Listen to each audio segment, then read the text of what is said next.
আল্লাহর একজন মস্ত বড় পয়গম্বর, নাম হলো নূহ আলাইহিস সালাম। তিনি শুকনা জায়গায় একটা নৌকা বানান।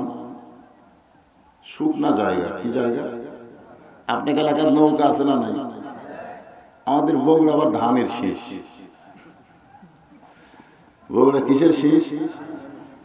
ধানের শীষ। হ্যাঁ, আমি যে থানা, আমার বাড়ি, আমার থানায় উপজেলায় বর্তমান যিনি এমপি হয়েছেন তেনার মার্কা হলো ধানের শীষ। জোরে বলেন মার্কা কি? দেখেন এইরকম অবস্থায় আমার এলাকায় নৌকার খাওয়া নেই। শুকনা জায়গায় নৌকা তৈরি করেন। এমন সময় এক বুড়ি মানুষ লাঠিতে ভর দিয়ে সে বলে, বাবা নূহ, এই শুকনা জায়গায় নৌকা বানানোর কারণ কি? নূহ বললেন, বুড়িমা, বন্যা নামক একটা গজব আসবে। এই গজবে গোটা পৃথিবী ধ্বংস হয়ে যাবে। কেবলমাত্র যারা নৌকার ভিতরে জায়গা পাবে তাদের কিছুই হবে না। সুবহানাল্লাহ বলেন না? বর্তমান বাংলাদেশে নৌকার ভিতরে যারা থাকবে তাদের কোনো বিপদ নাই, কিন্তু নৌকার বাইরে যারা, তারা সবসময় পুলিশের ধাওয়া খায়। ধরে কোন কথা ঠিক? কত বছর আগে নূহ নবী বললেন, বুড়িমা, নৌকার ভিতরে যারা নিরাপদ থাকবে তারা, নৌকার বাহিরে যারা ধ্বংস হবে তারা। আজকে আমাদের বাংলাদেশের খবর কি? জোরে কারো খবর কি? বুড়ি বললেন, বাবা নূহ, তোমার এই ছোট্ট নৌকায় বিপদে পড়ে সবাই যদি উঠতে চায়, এখন বলো এত মানুষ কি তোমরা তোমার নৌকায় ধরবে? নূহ বললেন, বুড়িমা, এই নৌকায় ওঠার শর্ত হলো কেবল মাত্র ইমানদার বান্দা বান্দি যারা নৌকার ভিতরে জায়গা পাবে তারা, বেঈমানদের জায়গা নৌকায় হবে না। সঙ্গে সঙ্গে বুড়ি বললেন, লা ইলাহা ইল্লাল্লাহু নূহ নবিয়ুল্লাহ। নূহ বললেন, বুড়িমা, আপনি যখন ঈমান গ্রহণ করেছেন আপনার আর কোনো চিন্তা নাই। বন্যা নামক গজব যখন আসবে তখন আপনার হাতটা ধরে আমি নূহ আপনাকে নৌকায় উঠায় নেব। সঙ্গে সঙ্গে বুড়ি বললেন, আলহামদুলিল্লাহ, অশকুরুনি, তোমরা শুকর গুজারি হবে। আসলে বুড়ির বলার দরকার ছিল যে, বাবা নূহ, তুমি অত্যন্ত ভালো, এইরকম গজবের সময় তুমি আমার হাতটা ধরে নৌকায় উঠাবা, তুমি খুব ভালো, খুব ভালো। আপনারা বলেন তো, বুড়ি কি নূহুর প্রশংসা করছে না আল্লাহ? আজকে আমাদের বাংলাদেশে আমরা এত তেলবাজ হয়ে গেছি, আমরা এমন মানুষের প্রশংসা করা শুরু করছি যে অনেকদিন আগে মারা গেল, এখন তার নামে আবার মূর্তি বানাইতেছি। ধরে কোন কথা ঠিক কিনা ভাইজান? আমরা মুসলমান, আমরা যদি হিন্দু, বৌদ্ধ, খ্রিস্টান হতাম, আমার আল্লাহর কোনো দরকার নাই। আল্লাহ বলেছেন, ইন্না দীনা ইনদাল্লাহিল ইসলাম, আমার কাছে একমাত্র মনোনীত হলো ইসলাম। যেরকম সুবহানাল্লাহ। তো মুসলমান যখন আমরা হয়েছি, ইচ্ছা মতো চললে হবে না। আল্লাহ বললেন, ইয়া আইয়ুহাল্লাযীনা আমানুত্তাকুল্লাহা হাক্কা তুকাতিহি ওয়া লা তামুতুন্না ইল্লা ওয়া আনতুম মুসলিমুন।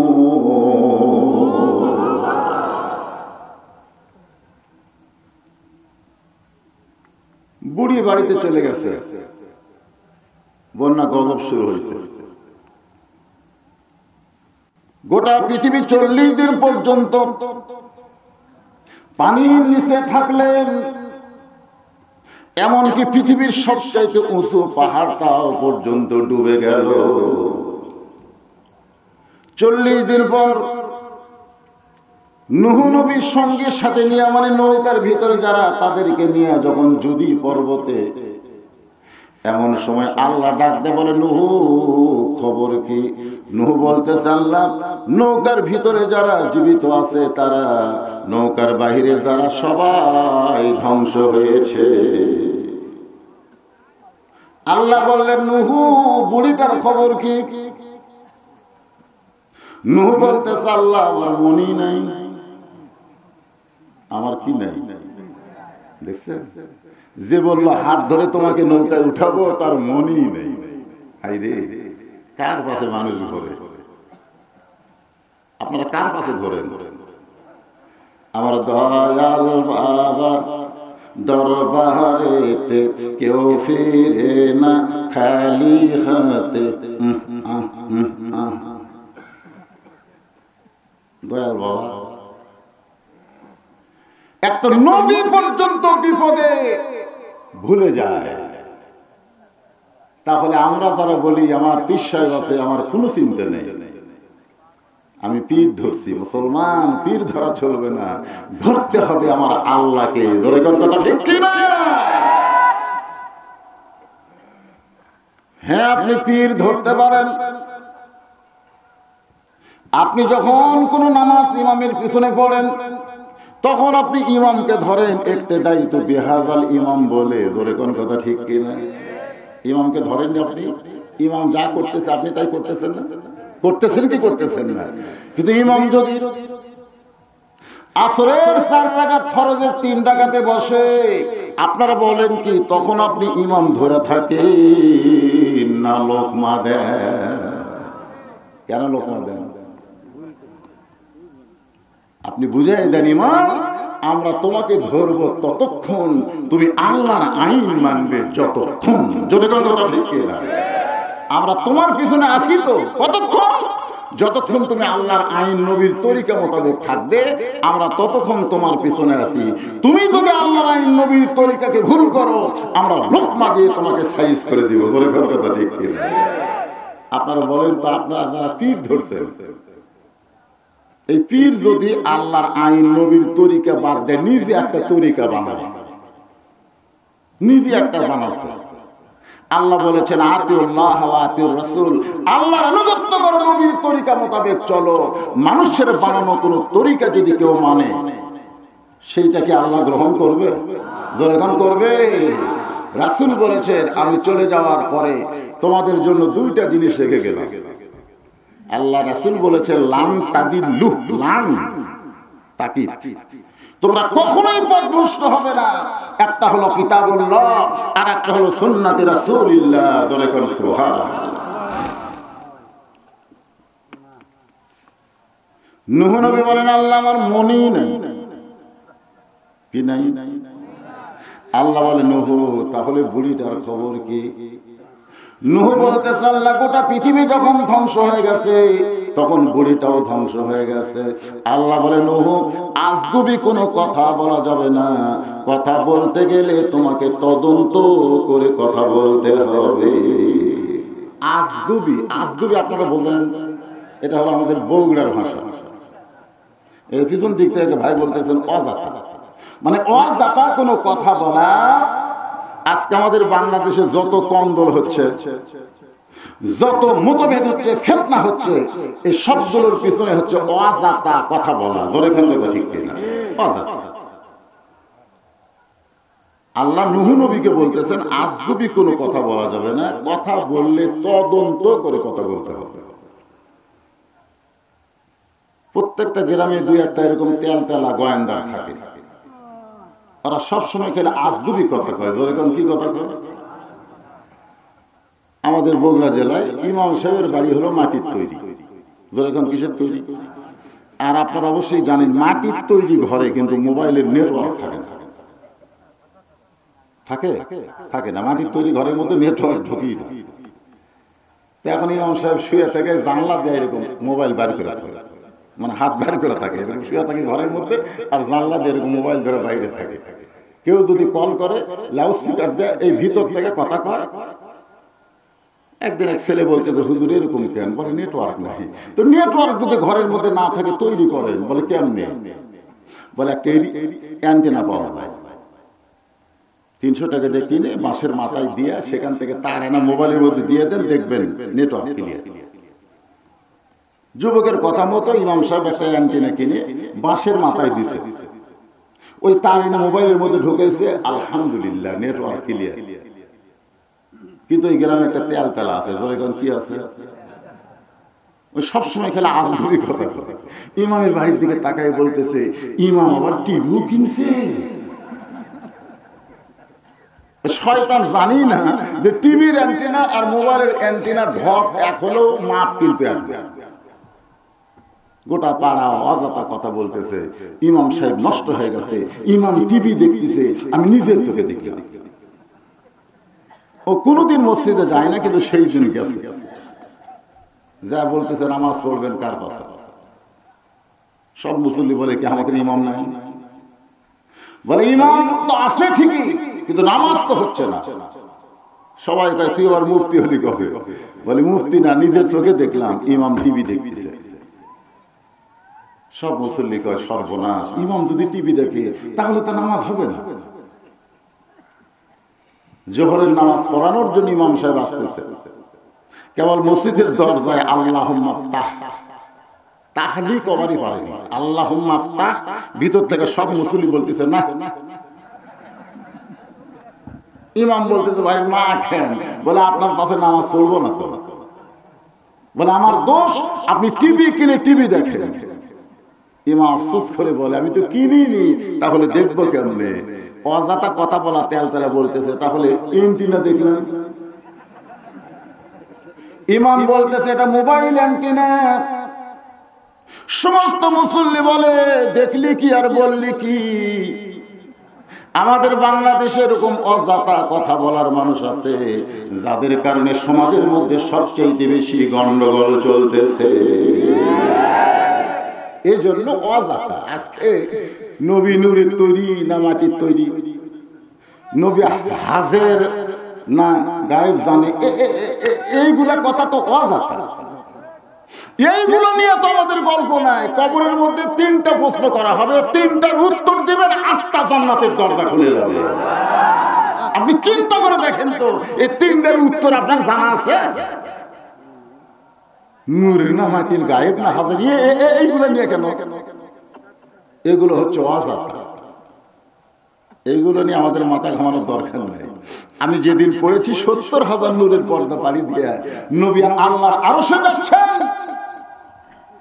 আল্লাহ যখন জিবরাইল যখন বলে আমিও যাবার চাই, আল্লাহ বললেন নূরের তৈরি হলে তুই এত সাহস করিস না। তুই যদি দরজা পাড়ি দেশ পুরো অস্তিত্ব হবে চাই, তাহলে নূরের পর্দার মধ্যে নূরের তৈরি ফেরেশতা ঢুকতে পারে না। সেখানে আমাদের নবী অবলীলায় প্রবেশ করে। এখান থেকে বুঝতে হবে নবী নূরের, নূরের চাইতে কোটি কোটি গুণ দামি যদি কিছু থাকে, নবীকে আল্লাহ তাই দিয়ে তৈরি করেছে। খামাক আমরা দাম কম কেন? নবীকে মাটির তৈরি বললে মানুষের সাথে তুলনা দিল রে, মানুষের সাথে তুলনা দিল রে। কিন্তু নবীর নূরের তৈরি বললে ফেরেশতার সাথে তুলনা হলো। ফেরেশতার চাইতে মাটির মানুষ কোটি কোটি গুণ আল্লাহর কাছে দামি। ধরে কোন মাটির আদমকে তুমি সৃষ্টি করিয়া ঘোষণা করিলে তুমি শ্রেষ্ঠ বলিয়া, তাই নূরের ফেরেশতা করে আদমকে সেজদা, তাই নূরের ফেরেশতা করে আদমকে সেজদা। সবার চেয়ে দিলেন মাটির মানুষকে সম্মান। জিকির করেন আল্লাহু আল্লাহু, তুমি জানলে জালালুহু, শেষ করা তো যাই না গে তোমার। করিও না কুফুরিটা কি আমি কিছুক্ষণ পরে আপনাদের বুঝাইতেছি, পানির মতন সহজ লাগবে, অসুবিধা। গত বছর আমার আওয়াজ শোনেননি? শোনেন নাই? আজকে মোবাইলে তো হার হাম শুনতেছেন। যত লোক আমার কাছে গেল আপনার 20টা ওয়াজ আমার মোবাইল আছে, কেউ বলতেছে 30টা আছে, কেউ বলতেছে 12টা আছে, কেউ বলতেছে মানে সব সময় একজন বলতেছে আমি যখন ঘুমাবার নাই তখন আপনার আওয়াজ শুনি। ও আমারে খুব সুনাম করতেছে না, এই কথা শুনে আমার খুব মন খারাপ হলো। তাহলে আমি কি ঘুমানোর বক্তা? মা যেমন তার সন্তানকে ঘুমায় দেয়, সন্তানের ডিস্টার্ব থেকে বাঁচার জন্য সন্তানকে ঘুমায় দেয়, আর আমার ওয়ার সময় ঘুমাই, আমি কি ঘুমানোর বক্তা? আমি তো ঘুমন্ত মানুষকে আল্লাহর কোরআন দিয়ে চেতনা করবো। ধরে কোন কথা ঠিক কিনা? আর ওই কয় আপনার ওয়াজ শুনে ঘুমে। হ্যাঁ, একটু মনোযোগ দিয়ে শুনবেন। আল্লাহ বললেন নূহ আজগবি কোনো কথা বলবে না, কথা বলতে গেলে তদন্ত করে কথা বলতে হবে। নূহ নবী তদন্ত করতে গিয়ে দেখে বুড়ি তো দূরের কথা, বুড়ির বাড়িটাও পর্যন্ত কিছুই হয় নাই। পাহাড় ডুবে গেছে, পৃথিবী ধ্বংস হয়ে গেছে, অথচ বুড়ির একটা ঝুবড়ি বাড়ি, ধরে কোন কি বাড়ি, সেই বাড়িটার পর্যন্ত কিছুই হয় নাই। নূহ ডাক দিলেন বুড়ি মা, সঙ্গে সঙ্গে বুড়ি টোপলা নিয়ে হাজির। নূহ বলতেছেন বুড়ি মা টোপলা নিয়ে হাজির কেন? বলে সাইজ হয়ে আছে, সাইজ।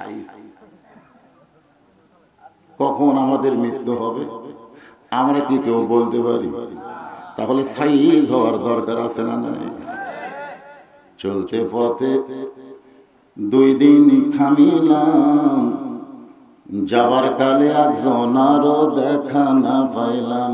ও আমার সঙ্গের সাথী কেউ রবে না রে। আল্লাহর বান্দার একটু খেয়াল করবেন, ডাক দিয়াছেন দয়াল আমারে, রইব না আর বেশি দিন তোদের মাঝারে। যদিও গানটা গাইছে ইন্দ্র কিশোর, মরে গেছে, মরে গেছে। ইন্দ্র কিশোর মরে গেলে একটা ছেলে ফেসবুকে কমেন্ট করছে যে আল্লাহ ইন্দ্র কিশোরকে জান্নাত দাও। এই যে না বুঝা কমেন্ট করছে, ওর কমেন্টের প্রতি উত্তর ওর যা গালামা শুরু হয়, কে ইন্দ্র কিশোর তুই চিনিস, ওদের জান্নাত চাস? আসলে ইন্দ্র কিশোর খ্রিস্টান ছিল, আর একজন খ্রিস্টান যতই ভালো কাজ করুক না কেন ওইটা আল্লাহর দরবারে কবুল হবে না। কবুল আমল করতে গেলে তার ঈমান থাকতে হবে, ধরে কোন ঠিক কিনা?